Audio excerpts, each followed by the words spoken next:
Intibada naman si Casey Concepcion. Alam mo yung tulad nitong birthday niya, di ba? Ang nakasama niya, mga sisters niya sa father's side.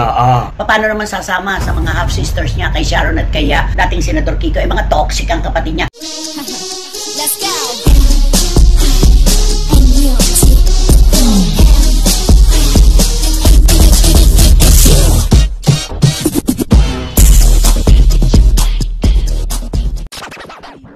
Good morning mga kachika, isang mainit-init ngunit malaman na balita na naman ang pag-uusapan natin ngayon kung saan ay walang pagdadalawang isip at buong tapang na ipinakita ni Casey Concepcion ang kanyang matibay at magandang relasyon sa kanyang mga kapatid sa ama. Dahil nga naman di umano dito ay marami sa ating mga kababayan na bakit kung gaano ka-close ni Casey ang kanyang mga kapatid sa side ng ama ay siya namang kabaliktaran sa kanyang mga kapatid sa side ng ina. Pero bago tayo magpatuloy mga kachika, kung bago ka pa sa channel na to ay dapat lang na mag-subscribe ka na at pakiclick na din ang notification bell para mas maging updated ka pa lalo sa lahat pa na nangyayari sa mundo ng showbiz. Subscribe na at yun na nga mga kachika, viral at trending ngayon sa mundo ng social media ang diamond balitang proud na ipinakita ni Casey Concepcion ang kanyang relasyon sa kanyang mga kapatid sa side ng ama. Ito nga ay matapos puntahan ito ang nasabing kapatid sa ama upang ipagdiriwang ang kaarawan nito. Nag-post pa ang nasabing actress sa kanyang social media account at kanya pang sinabi na Saturday with my sisters at with happy face with heart emoji pa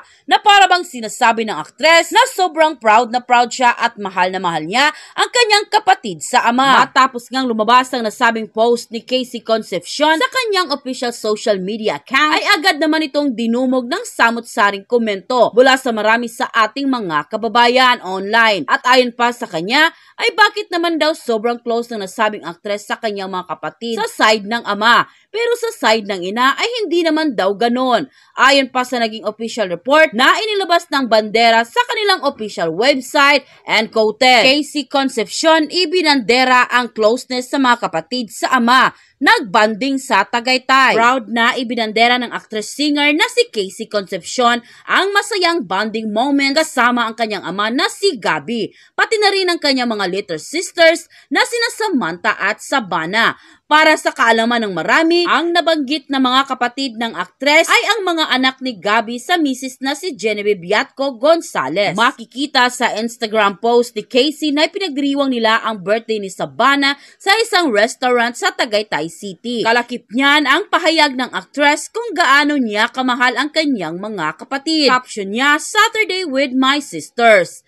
Happy face with a heart eyes emoji. I love you so much at the Samantha Concepcion and Aba. Fairy emoji. Maraming netizens naman ang bumilib at humanga sa pagiging mabuting ate ni Casey. Narito ang ilan sa mga nabasa namin sa comment section. Parang happy at peace si Casey sa father's side niya.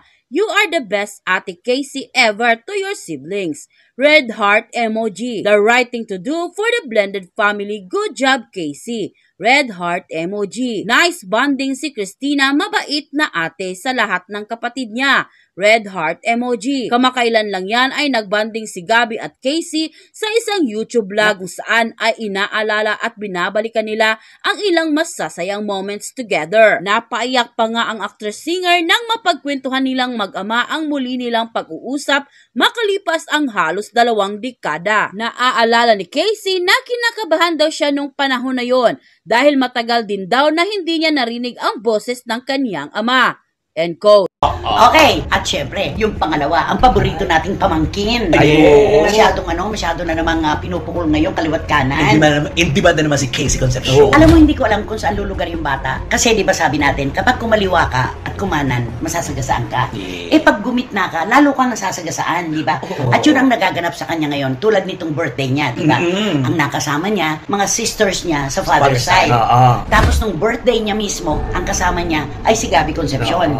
Umarya na naman ang mga talaga namang bashers at mga tagapagtanggol ng megastar na si Sharon Cuneta. Ano ba ang kailangan gawin ng mami mo para maging close ka sa kanya? At siya naman ang maalala mo kapag may ganito ka-importanteng bakasyon sa buhay mo. Saan ba siya lulugar? Ewan ko ba, lahat na lang kasi binibigyan ng interpretasyon nito mga bashers.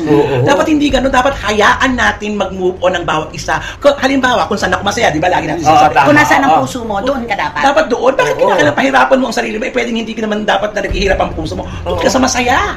Tuloy, pati si Casey at ang mga anak ni Senador Kiko Pangilinan kay Sharon, ang mga kapatid niya sa ina, nadadamay.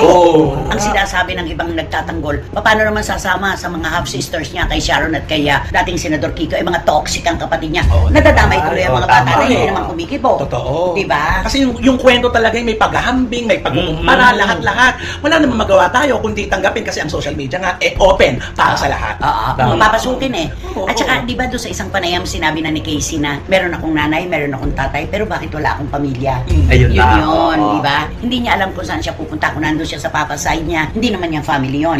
Sa mama side niya, hindi rin niya pamilya yun. Saan natin siya ilulugar? Siguro yun doon sa kabila, siguro may inggit talaga kay Casey. Maaaring hindi pa panahon para sila ay magkasundo-sundo. Siguro nga. Kulang pa ng paliwanag. Oo. No?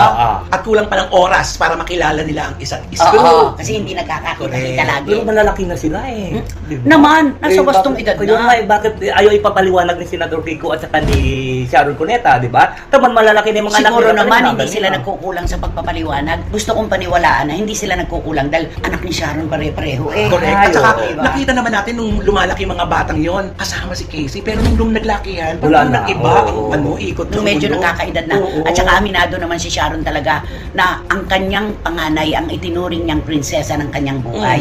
Kaya imposible na hindi niya pinagpapaliwanagan ang kanyang mga anak kay Senador Kiko na si ate ninyo, ang panganay, nagkataon lamang na magkaiba ang dad nyo, pero iisang sinapupunan ang pinagmulan nyo. Tama. Alam ko, ginagawa ni Sharon. Oo. Kaya lang, depende pa rin yan sa pangunawa ng sinasabihan. Ayun. Yun. Ayun na yun. Tapos yung mga kapatid naman niya sa ama, si Chloe lang ang wala, no? Oo, wala. Yun lang ang wala, no? Sabi, ate, thank you so much for the time that you made for our, pagkikita-kita. At saka dapat nga palakpakan natin si Casey kasi siya yung pagod na pagod mag-reach out sa kanya mga Tama. half-sisters. Oo. Di ba? Ang hirap mo Ang hirap nun, di ba? Napakahirap yung wala kang maituturing na iyo talaga. Yung bubong mo talaga na iyong iyo. Wala eh. Wala. Alam mo Bakit ba- siya ang pinupunteriya? Oo, alam mo, bandang huli, baka si Casey mag-ano na sabi, ginawa ko ng lahat, di ba? Oo, mapapagod na rin.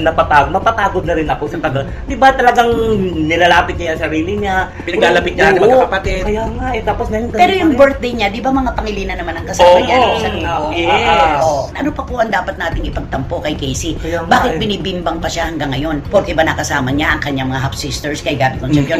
At si Gabby ang kasama niya nung kanyang karawan mismo. Yes, Di ba? oo. Siyempre kung ano yung nasa kalooban ng bata, yun ang kanyang gagawin. Correct. Mas komportable siya sa kanyang papa. Yun Diba? ba?